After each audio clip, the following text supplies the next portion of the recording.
everybody. Welcome to Having Your Say.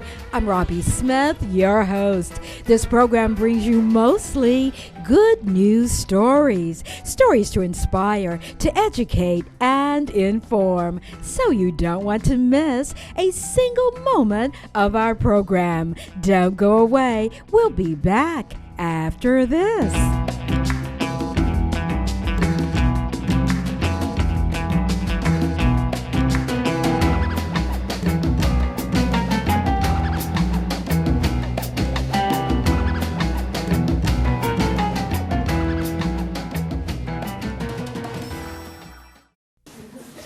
Any questions?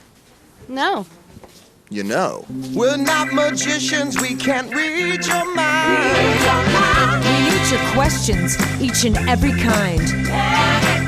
What are the side effects, doctor, doctor? How many times have you done this before? Questions are the answer. Will this react with my other medicine? Hey, what are all these tests even for? You have the power to say what's on your mind. We need your questions, each and every kind. Questions are the answer. Questions are the answer.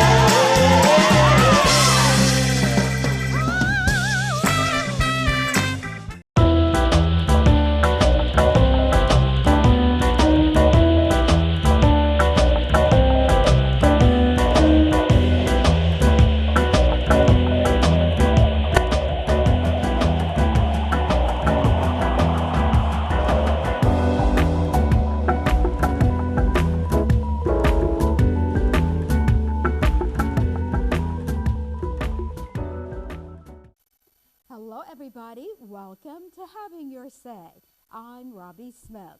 This program brings you mostly good news stories, stories to inspire, educate, and inform. So you don't want to miss a single moment of our discussion today.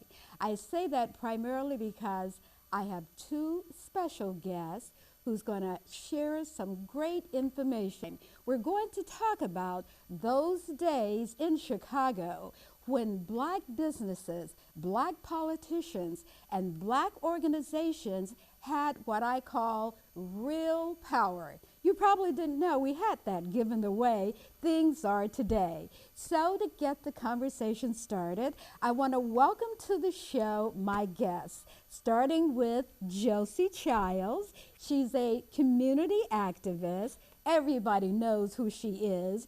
Involved with the Harold Washington campaign, a close friend of Harold Washington. So, Josie, with that, welcome. Thank you. Okay, and next, my very good friend, Darrell Bakeman. She used to live in Chicago. Now, guess where? She's out in Arizona with all of those rich people. So, Darrell, welcome home and welcome to Having Your Say. Thank you, Robbie. I'm delighted to be here. Okay, everybody, we're going to talk with my guest, as I mentioned earlier, about that time in Chicago, like the 80s and 90s, when black businesses, black politicians, black organizations, and black people, just the everyday person, had power because we were working to make a positive difference in the black community. You know, Cliff Kelly on WVON often says that integration was the worst thing that happened to us. Well, in our discussion, we'll find out whether or not that's true. Ladies, let's get started. What I want to do is first I want to talk to you, Josie, because you are an activist that so many people know. You know probably where the cobwebs are and all of that. But first I want to tell you to tell us something about yourself, how you became a community activist, and what are some of the things you're concerned about today? How I became a community activist. My first job in Chicago was working with C.J. Henderson. And he sort of insisted that we be involved, and he would want to know what we were doing in terms. I was 18, I guess, or something like that.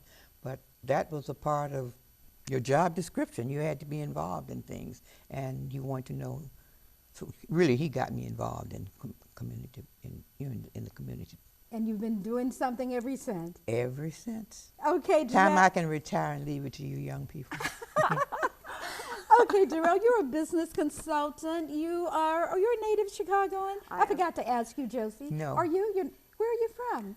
Good old Mississippi. Mississippi. Do you know they've been talking about the fact that today a black man can find a job easier in Mississippi than that person can find in Chicago? And do you know the state of Mississippi has more black elected officials than any other state? Oh my. Okay, we'll get to that later. All right, Darrell, come on, tell me, what are you doing? Are you a native Chicagoan? And tell us about your entrepreneurial background. Well, I am a native Chicagoan. I not only was born here, reared here, and was educated in grammar and high school in Chicago, but I also, after graduating from college, I came back to Chicago. And when I came back to Chicago, I started working at the Chicago Urban League, and I had a pretty successful career there. And from there, I started working for the late, great Harold Washington in his congressional campaign. He was a state senator at the time, and that kind of gave me a community exposure beyond what I had had at the Urban League. My experience at the Urban League was primarily community organizational based, nonprofit based, and business based. But when I started working for Harold, that's when I got my political stripes. And that I went to him as his fundraising professional for his congressional campaign. So you raised the money for him. I was involved with the committee that raised the money for Harold Washington's successful congressional campaign. And subsequently, years later, when he was the mayor of the city, I was also the administrative assistant to the committee to re-elect Harold Washington. So again, I was involved in the political apparatus from the business and fundraising perspective. So I have that rich history, and that's where I met Miss Josie Childs. So we've been friends ever since. Ever since. Okay, and Josie, since she mentioned that, I think you told me that you and Harold Washington were close personal friends. Tell us about that. What would you say about your friend Harold? My friend Harold, all I can tell you is he ate, slept, and every waking moment breathed politics. You didn't have small talk with Harold. He just didn't chit-chat. There were no times. It was always, what can we do to make things better? That was his conversation whenever, at whatever level. I happened to have been with Harold the night that Ralph Metcalf told him he had gotten in those days you didn't run for office unless you got approval from Mayor Daley, senior now we're talking about. Okay. And there was a Christmas party, and Ralph came in late. And he took Harold upstairs, and he told him that he had gotten permission from Mayor Daley for him to run for public office the first time. For Harold to run? The first time that he ran Okay. for office. Harold's father had been very active in politics. And on the way home that night, Harold had a conversation with me. He was a very private person. But I think he had a conversation that he probably didn't have with anyone else and wouldn't have had it with me except I was there at the moment. And he was euphoric about the fact that he had been given, the Approval to run for office, And okay. he talked about himself, his father, what he thought he could do, what he wanted to do, his mother, his wife. He talked about everything that night.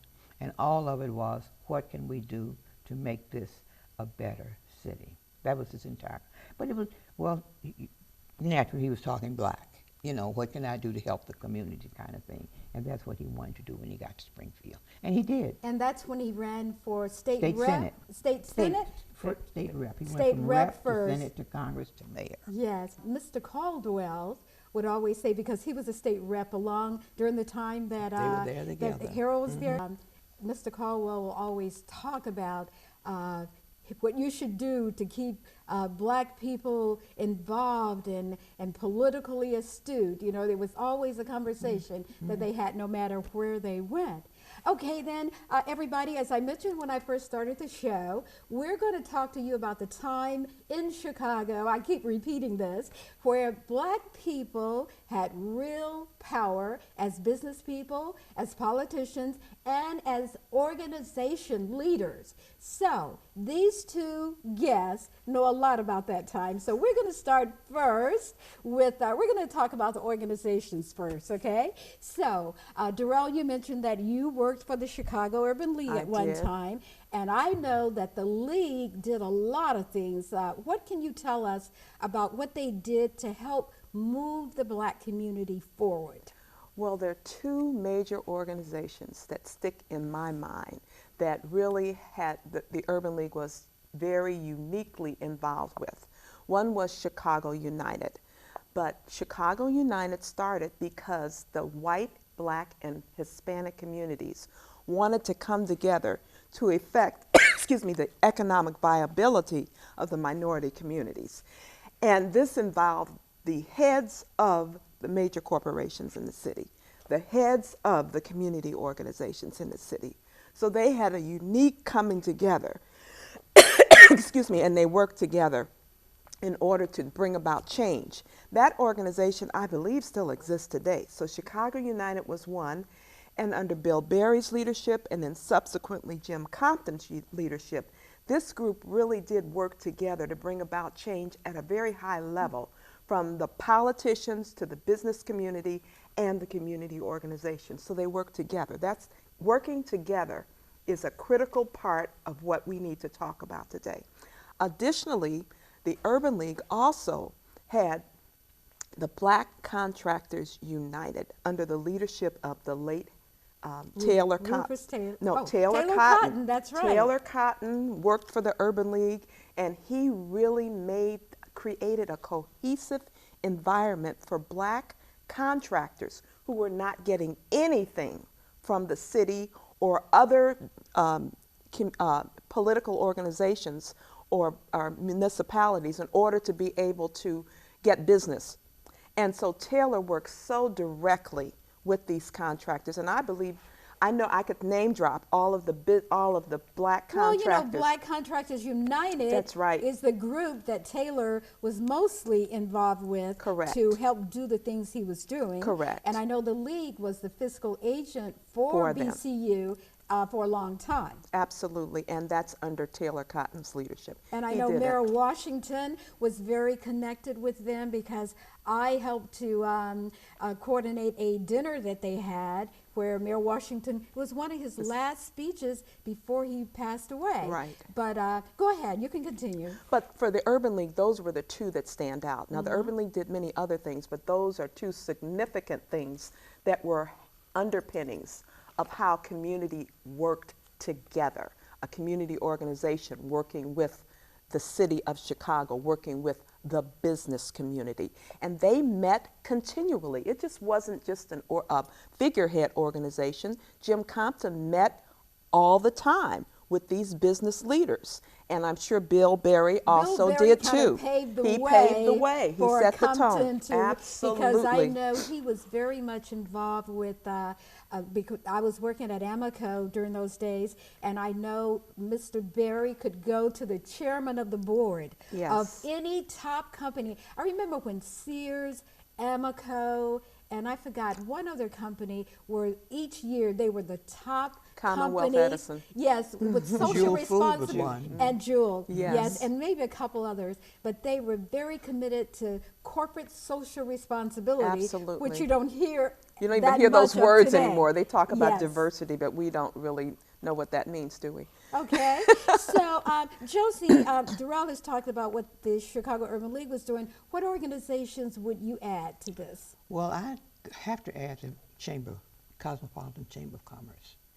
And I remember when, and I think it was Bertel Degg, I'm not sure, when they established the Free Business School. Oh, yeah, the School of Business Management. School of Business Management.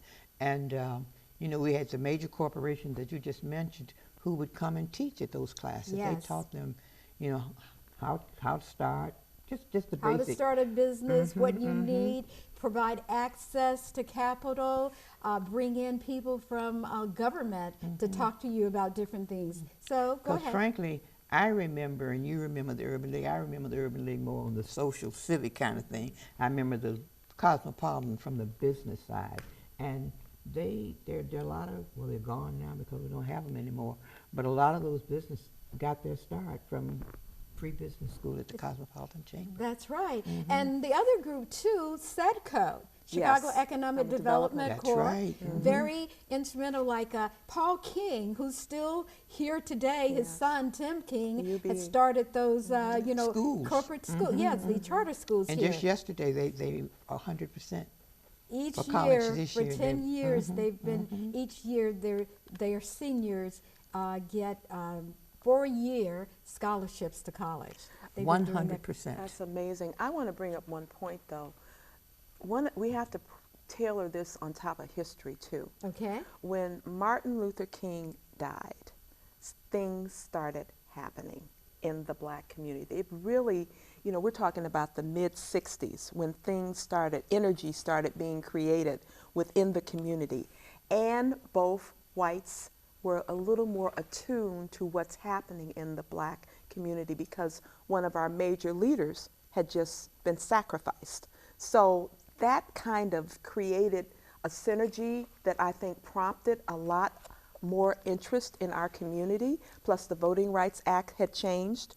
So people paid more attention to us because, we were living under separate but equal in the minds of the white community. As long as they were over there doing fine, then everything was okay. But suddenly there was an interest, and I think that created the synergy and the relationship between the community organizations, the business community, and the political community. There was a groundswelling of what do we do? Yes. And as you said, the politicians always had that in their heart. We have to help our community.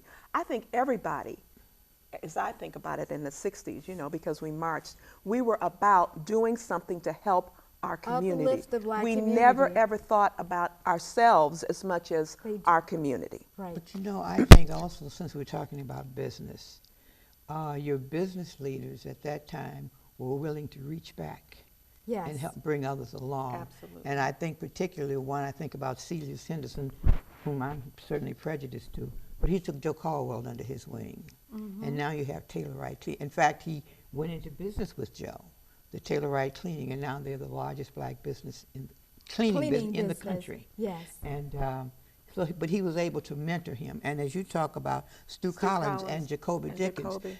but the elders were willing to take the younger by the hand and share experiences with them and help them grow. Right. We and don't have mentioning- that now. Right, And and Fuller. I don't think we cannot leave out of this discussion the impact the Rainbow Push Oh, has no question had about it. on everything, because the first business expos just in getting ready to say it. Chicago were started by breadbasket right. under Reverend Jackson's That's right. That's leadership. correct. And you mentioned Mr. Caldwell. I was at a trade meeting at Push one time, and Mr. Caldwell got up and said that because of what Reverend Jackson did for him, he was cleaning the uniforms for That's the right. Chicago White That's right. Sox, Absolutely. and Right. has And he been still has doing that it contract. ever since. Yes. And that's been at least 25 or 30 At years, least, and he still has that contract. Absolutely. So we cannot leave Push out, as Oh, I said. wow. Definitely No way. not. So in fact, in talking about what Push has done, I think when the days that Reverend Jackson stopped marching, a lot of those, like around the University of Chicago and all of Yes. that, when Reverend Jackson started all of that, in my report that I did, like we did for Emily and Friends, one of the things we learned is that after he stopped doing that, the support of black businesses in certain categories began to change. And we can talk about that a little later, but since we're talking about organizations, but it's important to have someone who can get media attention to bring the issue to the front. And that's why I was mentioning Reverend Jackson. I don't think he has gotten enough credit for He that. has not. I feel like for years, Jesse Jackson did not get the credit that he was due for what he did. Yes. And he paid a big price for what he did. And I don't think we have celebrated his involvement in our community at the level that we should, because what we are forgetting is his organization is still there, still viable, Still and making- still doing That's the right. same things they did yesterday for today. Yes. And I think it's important that we not lose sight of that. I remember, as a child, young person, going out, hanging out on Friday night, and staying up and having breakfast and then going to push. It was like something The you next did morning, the on next morning Saturday. because you wanted to get your marching orders for what the focus that we needed Right. to have as community people.